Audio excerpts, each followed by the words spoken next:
महावीर ब्राह्मण की परिभाषा में कह रहे हैं, जो देवता, मनुष्य तथा त्रियंच संबंधी सभी प्रकार के मैथुन का मन, वाणी और शरीर से कभी सेवन नहीं करता, उसे हम ब्राह्मण कहते हैं। सुन के थोड़ी हैरानी होगी कि महावीर कहते हैं जो देवता, मनुष्य, पशु, पक्षी किन्हीं का भी मन, वाणी और काया से मैथुन का सेवन नहीं करता, उसे हम ब्राह्मण कहते हैं। तो ब्राह्मण एक उपलब्धि है, एक चित्त की दशा है जहां वासना बिल्कुल तिरोहित हो गई है, जहां वासना किसी भी रूप में नहीं पकड़ती। अगर आप मनुष्य के साथ अपने संबंधों को विकृत करेंगे तो आपकी वासना पशुओं के साथ जुड़नी शुरू हो जाएगी। पश्चिम में बड़ा खतरा पैदा हुआ है और पश्चिम में जगह जगह ऐसी समितियां निर्मित हो रही हैं जो पशुओं को आदमी की काम वासना से बचाने का उपाय कर रही हैं। क्योंकि मनुष्य मनुष्य के साथ ही काम वासना के संबंध जोड़ रहा हो ऐसा नहीं है, पशुओं से भी जोड़ रहा है। और एक पूरा रोग पशुओं के साथ मनुष्य के काम वासना के संबंधों का विकसित होता जा रहा है। महावीर का वचन सुन के लगता है कि महावीर मनुष्य के बहुत गहरे तक देख रहे हैं। अगर आदमी को रोका जाए, जबरदस्ती रोका जाए, तो उसकी वासना नीचे गिर सकती है, वो पशुओं के साथ संबंध जोड़ना शुरू कर सकता है। एक सुविधा है, क्योंकि मनुष्य के साथ जब काम वासना के संबंध जोड़े जाते हैं तो उत्तरदायित्व भी जुड़ता है। अगर किसी स्त्री को आप प्रेम करते हैं तो आप जिम्मेवारी भी अनुभव करते हैं। वो स्त्री कल गर्भिणी हो जाए, उस स्त्री का जीवन आपके लिए मूल्यवान हो गया, उस स्त्री को दुख पीड़ा न हो, वो सारी जिम्मेवारी आपके ऊपर है। लेकिन पशु के साथ अगर कोई आप काम संबंध निर्मित कर लेते तो कोई जिम्मेवारी नहीं। और पशु अबोध है, और पशु निषेध भी नहीं कर सकता, और पशु लड़ भी नहीं सकता। पश्चिम में कुत्तों के साथ इतने ज्यादा काम संबंध निर्मित हो रहे हैं कि जिसका कोई हिसाब नहीं। मनोवैज्ञानिक बहुत चिंतित हैं कि ये क्या हो रहा है, आदमी कैसे नीचे गिर रहा है। गिरने का कारण है क्योंकि मनुष्य और मनुष्य के बीच इतनी जटिलता हो गई है। पश्चिम में स्त्री और पुरुष के बीच संबंध इतना भारी मालूम पड़ता है और उसमें इतना कल है और इतना उपद्रव है कि उस तरफ से आदमी हटा रहा अपने को। पशु तक भी बात नहीं है। अभी डेनमार्क में एक सेक्स फेयर था, एक काम वासना का मेला था, जिसमें स्त्री और पुरुषों के गुड्डे पूरे शरीर की माप के बेचे गए। इन गुड्डों में पूरी काम वासना का इंतजाम है और विद्युत का उपयोग किया गया है। स्त्री गुड्डे से पुरुष संभोग कर सकता है और जब उस गुड्डे के स्तन को आप छुएंगे तो वो गुड़िया अपनी आंख बंद कर लेगी जैसा स्त्री अपनी आंख बंद करेगी। उसके स्तन में उभार आएगा और जन्नेन्द्रिय में विद्युत की व्यवस्था की गई है कि वह आपके वीर्य को शोषित कर लेगी। ठीक ऐसे ही पुरुषों के गुड्डे भी तैयार किए गए। पशु से ही नहीं, महावीर को ख्याल भी नहीं। महावीर ने 3 की गिनती गिनाई है, लेकिन उन्होंने ये नहीं गाया वस्तुओं के साथ भी मनुष्य काम संबंध निर्मित कर सकता। मनुष्य का मैथुन इतनी प्रगाढ़ बात है कि उसे एक तरफ से हटाओ वो दूसरी तरफ से प्रकट होना शुरू हो जाता है।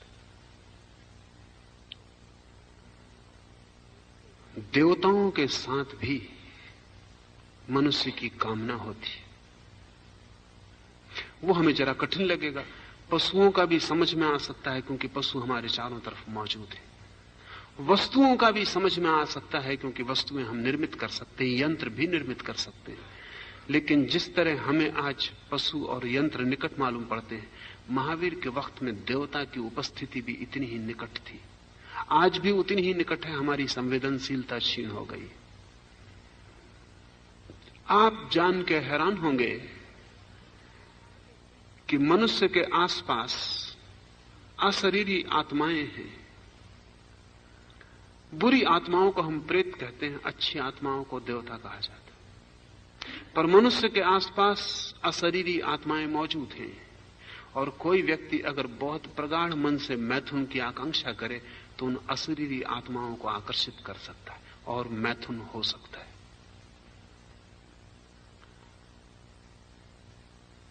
कई बार जब आप स्वप्न में मैथुन कर लेते हैं तो जरूरी नहीं कि वो स्वप्न ही हो, इसकी बहुत संभावना है कि कोई अशरीरी आत्मा संबंधित हो। इस संबंध में बहुत खोजबीन की जरूरत है।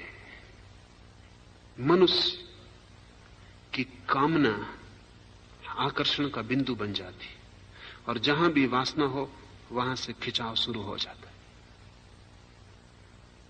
एक घटना जो पिछले 100 वर्षों से निरंतर अध्ययन की जा रही है, मनसशास्त्रीय अध्ययन में लगे हैं, वो मैं आपको कहना चाहूं तो ख्याल में आ सके। बहुत बार ऐसा होता है, आपको भी शायद अनुभव हो, सुना हो, या किसी के घर में हुआ हो। बहुत बार ऐसा हो जाता है कि घर में अचानक चीजें हिलने डुलने लगती और कोई प्रकट कारण नहीं मालूम होता। आपने किताब टेबल पर रखी है, वो गिर के नीचे आ जाती। आपने बर्तन बीच में टेबल पर रखा है, वो सड़क के किनारे पे आ जाता है। आपने खूंटी पर कोट टांगा है, वो एक खूंटी से उतर के दूसरी खूंटी पे चला जाता है। लोग कहते हैं घर में प्रेत बाधा हो गई।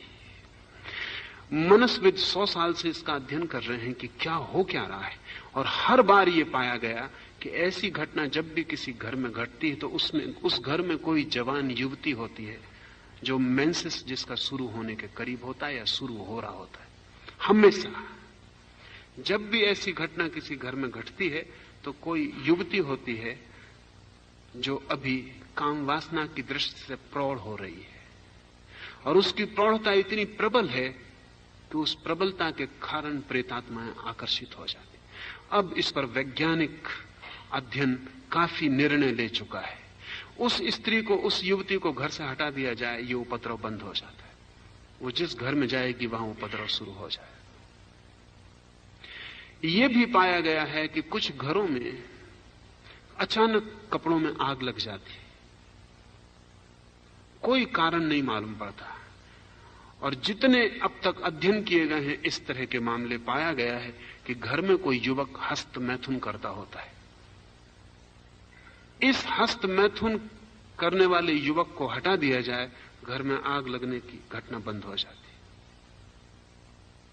हस्त मैथुन की स्थिति में प्रेतात्माएं सक्रिय हो सकती हैं। जब भी व्यक्ति काम वासना से बहुत ज्यादा भरा होता है तो अदेही आत्माएं भी संलग्न हो जाती हैं और सक्रिय हो जाती हैं, और उनकी सक्रियता बहुत तरह की घटनाओं का कारण बन सकती है। प्रेतात्माएं भी अक्सर उन्हीं लोगों में प्रवेश कर पाती हैं जो काम वासना को इतना दबा लिए हैं कि जीवन के सहज शारीरिक संबंध स्थापित नहीं कर पाते।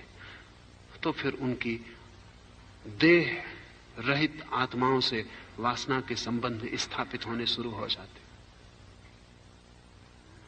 फ्रायड ने हिस्टीरिया का अध्ययन किया पूरे 40 वर्ष, और उसने पाया कि सभी हिस्टीरिया, और हिस्टीरिया की बीमारी सारी दुनिया में फ्रायड के पहले प्रेतात्माओं की बाधा समझी जाती थी। अगर किसी स्त्री को अचानक चक्कर आने लगते हैं, बेहोश हो जाती, मुंह से फंसू कर आ जाता है, चीखने चिल्लाने लगती है, और स्त्रियों को ज्यादा मात्रा में हिस्टीरिया होता है, पुरुषों को नहीं, क्योंकि स्त्रियां ज्यादा काम वासना को दमन करती हैं बजाय पुरुषों के। पुरुष बातें कुछ भी करें, ब्रह्मचर्य की कितनी ही चर्चा करें, लेकिन वे उपाय खोज लेते हैं अपनी काम वासना को तृप्त करने के। स्त्रियां बातें ही नहीं करती, बातों पर भले मन से भरोसा कर लेती, और भरोसा करके संयम साधने की कोशिश में लग जाती। उस संयम में कोई साक्षी भाव तो होता नहीं, दमन ही होता है। इसलिए स्त्रियां ही हिस्टीरिया की बीमारी से परेशान होती रही हैं। फ्रायड बहुत हैरान हुआ जब उसने हिस्टीरिया का अध्ययन शुरू किया, तो उसने इंकार ही कर दिया कि इसमें प्रेतात्माओं का कोई हाथ नहीं है, क्योंकि जिन स्त्रियों पर भी हिस्टीरिया पाया गया वे ही स्त्रियां थीं जिन्होंने अपनी काम वासना को किसी कारण दबाया था। पति नपुंसक था, या स्त्री विधवा थी, पति मर चुका था, या पति बीमार था, संभोग की कोई संभावना ना थी, या स्त्री को बचपन से इस तरह की धार्मिक शिक्षा दी गई थी कि काम वासना में उतरना उसके लिए असंभव हो गया था। खासकर ईसाई नन्स, ईसाई साध्वियां हिस्टीरिया से भयंकर रूप से परेशान थी। और मध्य युग में तो पूरे यूरोप में नन्स के ऊपर प्रेतात्माओं का उतरना बिल्कुल रोज की घटना थी। फ्रायड ने इंकार कर दिया। उसने कहा कि काम वासना के दमन के कारण ये घटना घट रही, इसमें प्रेतात्माओं का कोई संबंध नहीं। फ्रायड की बात आधी ही ठीक है। वो ठीक कह रहा है, काम वासना के रिप्रेशन से ही घटना घट रही है, लेकिन रिप्रेशन दमन केवल अवसर बनता है।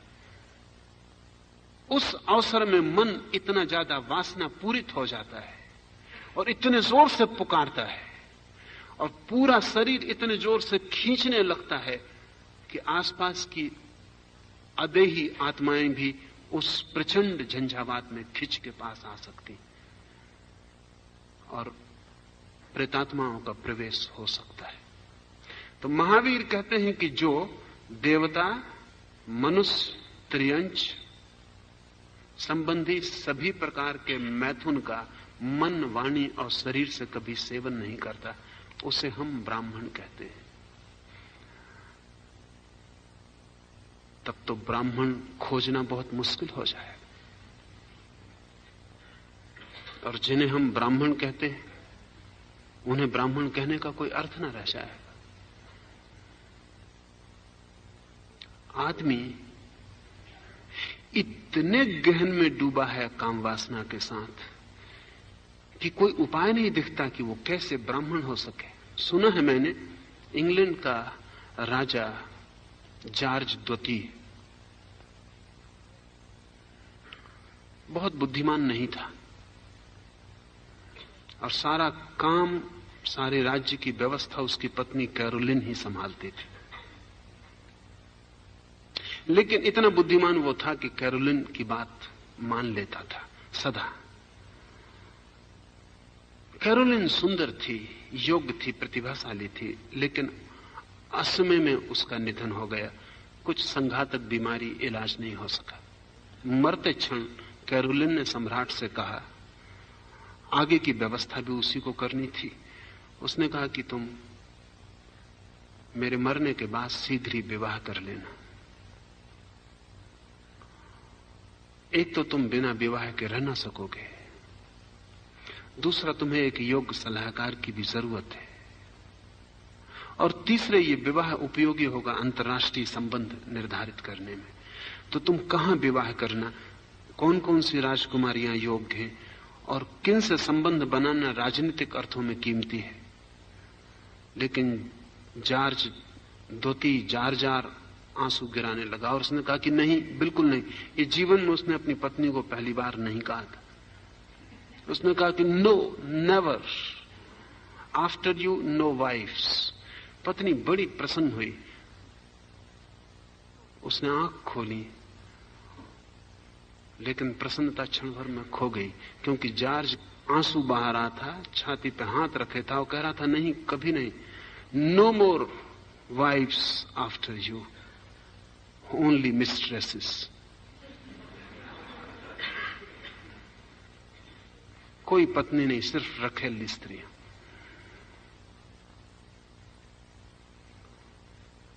वासना बड़ी गहरी है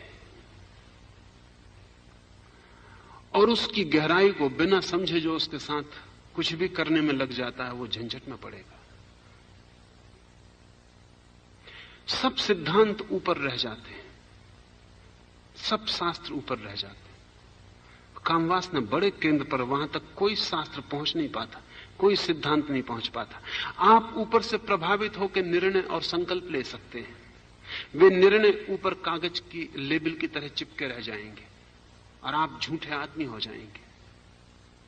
मुल्ला नसरुद्दीन एक दिन निकल रहा है घोड़े से, घोड़े पर बैठकर एक मकान से रोने की आवाज सुनाई पड़ती है। कोई रात के 12 बजे तो रुक जाता है, दयावश भीतर जाता है। एक नग्न स्त्री बिस्तर पर बांध दी गई है, किसी ने बुरी तरह उसे सताया है, शरीर पर चोट के निशान है और वो स्त्री रो रही है और वो नसरुद्दीन को देख कर कहती है कि बड़ी कृपा की कि आप आ गए, मुझे मुक्त करें।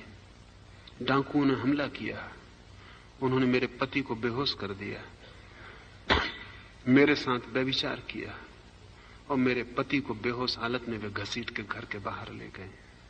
पास पड़ोस में कोई भी नहीं है, लोग किसी निकट के मेले में चले गए, हम अकेले थे, मुझे बचाओ, बड़ी कृपा की तुम आ गए। नसरुद्दीन को आंसू आ जाते हैं दया से।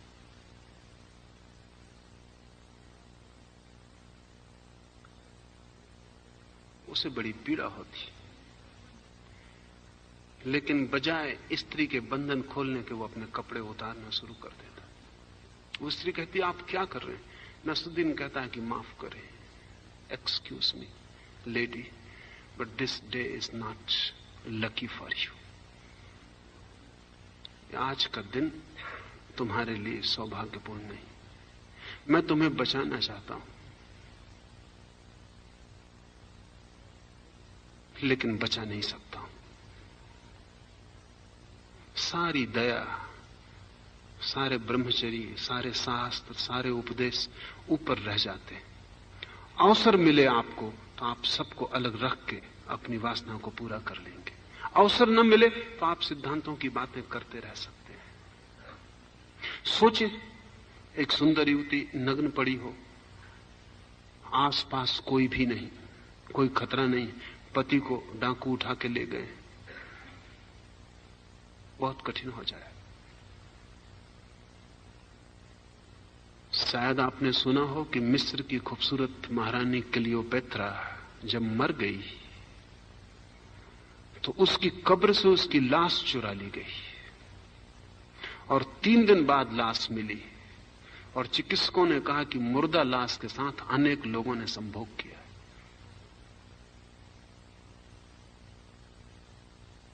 मरी हुई लाश के साथ। और निश्चित ही ये कोई साधारण जन नहीं हो सकते थे जिन्होंने क्लियोपेत्रा की लाश चुराई होगी, क्योंकि क्लियोपेत्रा की लाश पर भयंकर पहरा था। ये जरूर मंत्री, वजीर, राजा के निकट लोग, राजा के मित्र, शाही महल से संबंधित लोग, सेनापति, इसी तरह के लोग थे, क्योंकि क्लियोपेत्रा की लाश तक भी पहुंचना साधारण आदमी के लिए आसान नहीं था। और चिकित्सकों ने कहा कि अनेक लोगों ने संभोग किया है। 3 दिन के बाद लाश वापस मिली। आदमी की वासना कहां तक जा सकती है कहना बहुत मुश्किल है, एकदम कठिन है। और महावीर कहते हैं ब्राह्मण वही है जो काम वासना के ऊपर उठ गया हो, जिसे किसी तरह की वासना न पकड़ती हो। क्या यह संभव है? संभव है। असंभव जैसा दिखता है लेकिन संभव है। असंभव इसलिए देखता है कि हमें ब्रह्मचर्य के आनंद का कोई भी अनुभव नहीं है। हमें सिर्फ काम वासना से मिलने वाला जो क्षण भर का सुख है, सुख भी कहना शायद ठीक नहीं, क्षण भर की जो राहत है, क्षण भर के लिए हमारे शरीर से जैसे बोझ उतर जाता है। बायोलॉजिस्ट कहते हैं कि काम संभोग छींक से ज्यादा मूल्यवान नहीं है। जैसे छींक बेचैन करती और नासापुट परेशान होने लगते हैं और लगता है किसी तरह छींक निकल जाए तो हल्कापन आ जाता है, ठीक करीब करीब साधारण काम वासना छींक से ज्यादा राहत नहीं देती। बायोलॉजिस्ट कहते हैं जन्नेन्द्रिय की छींक, शक्ति इकट्ठी हो जाती है भोजन से, श्रम से, उससे हल्का होना जरूरी है। इसलिए वे कहते हैं कोई सुख तो उसमें नहीं है लेकिन एक बोझ उतर जाता है। जैसे सिर पे किसी ने बोझ रख दिया और फिर उतार के आपको अच्छा लगता है। कितनी देर अच्छा लगता है? जितनी देर तक बोझ की याद रहती, तो बोझ भूल जाता है, अच्छा लगना भी भूल जाता है। ये जो काम वासना जिसका हम बोझ उतारने के लिए उपयोग करते रहे हैं और हमने इसके अतिरिक्त कोई आनंद नहीं जाना है, छोड़ना मुश्किल मालूम पड़ती है। क्योंकि जब बोझ घना होगा तब हम क्या करेंगे? और आज की सदी में तो और भी मुश्किल मालूम पड़ती है, क्योंकि पूरी सदी के वैज्ञानिक ये समझा रहे हैं लोगों को कि छोड़ने का न तो कोई उपाय है काम वासना, न छोड़ने की कोई जरूरत है। न केवल ये समझा रहे हैं बल्कि ये भी समझा रहे हैं कि जो छोड़ता है वो ना समझ है, रुग्ण हो जाएगा, जो नहीं छोड़ता वो स्वस्थ है। शायद आप आधुनिक साहित्य से जरा भी परिचित नहीं होंगे, क्योंकि भारत करीब करीब 200-300 साल पीछे की हालतों में मन से भी जीता है। लेकिन इधर 100 वर्षों में पश्चिम में ऐसा साहित्य निर्मित हुआ है जिसका वैज्ञानिक समर्थन है, जो कहता है कि नियमित काम वासना में जाना आदमी के स्वस्थ होने के लिए जरूरी है। जो आदमी नहीं जाएगा नियमित काम वासना में, वो अस्वस्थ हो जाएगा।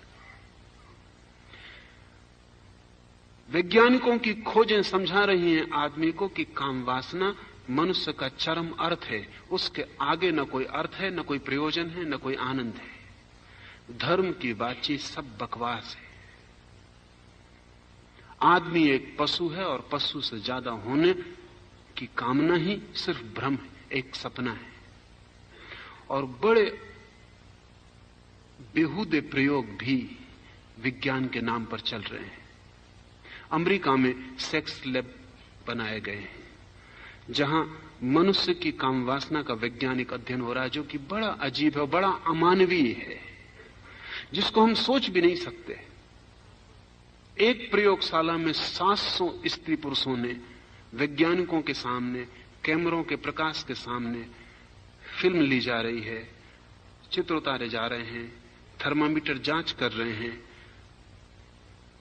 पुरुष की इंद्री में क्या घटनाएं हो रही हैं उनका रिकॉर्ड लिया जा रहा है, स्त्री की योनि में भीतर क्या शारीरिक घटनाएं घट रही हैं उनका रिकॉर्ड लिया जा रहा है। 2500 यंत्र लगे हुए हैं, 2500 लोग खड़े हुए, 700 लोगों ने इस समूह के सामने संभोग करके दिखाया ताकि अध्ययन किया जा सके। अध्ययन हुआ भी और कीमती नतीजे भी हाथ आए। लेकिन मेरा मानना है कि जो दो व्यक्ति 50 लोगों के सामने मंच पर संभोग कर सकते हैं इतनी यांत्रिक व्यवस्था और आयोजन के बीच, उनका संभोग यांत्रिक होगा। उसमें से मनुष्य तो विदा हो गया, वो सिर्फ 2 शरीरों का संभोग होगा और वो भी एकदम यांत्रिक। और ये मनुष्य भी ऐसे होना चाहिए जिनकी चेतना करीब करीब मर चुकी है, अन्यथा सहज ही आदमी प्रेम में प्राइवेसी खोजता है, एकांत खोजता है। क्योंकि प्रेम इतनी एकांत की घटना है, 2 व्यक्तियों के बीच का इतना निजी संबंध है कि कोई तीसरा उसे न देखे। लेकिन जब आदमी रुग्ण हो जाता है तो वो चाहता है कि कोई तीसरा देखे। ये जो 700 लोग जो स्वेच्छा से वॉलंटियर किए और जिन्होंने संभोग करके दिखाया प्रयोगशाला में, ये जरूर रुग्ण रहे होंगे। और ये ही रुग्ण रहे हों ये भी नहीं है। जो लोग चित्र लेने को खड़े हैं, जांचने को खड़े हैं, इनके मन का भी ठीक से परीक्षण किया जाए तो ये भी रुग्ण है। अन्यथा दूसरे को काम संभोग में देखने की वासना, देखने की इच्छा, देखने के लिए बहाना खोजना स्वस्थ मन का लक्षण नहीं हो सकता। और जो परिणाम आए वो स्वाभाविक रूप से भौतिक है। तो यंत्र की तरह सारी बात तय कर दी गई कि क्या क्या घटना घटती है शरीर में। आत्मा का कोई संबंध नहीं है। काम वासना को कोई संबंध मनुष्य से नहीं है। 2 शरीरों के बीच शक्तियों का आदान प्रदान है और वो भी राहत के लिए है।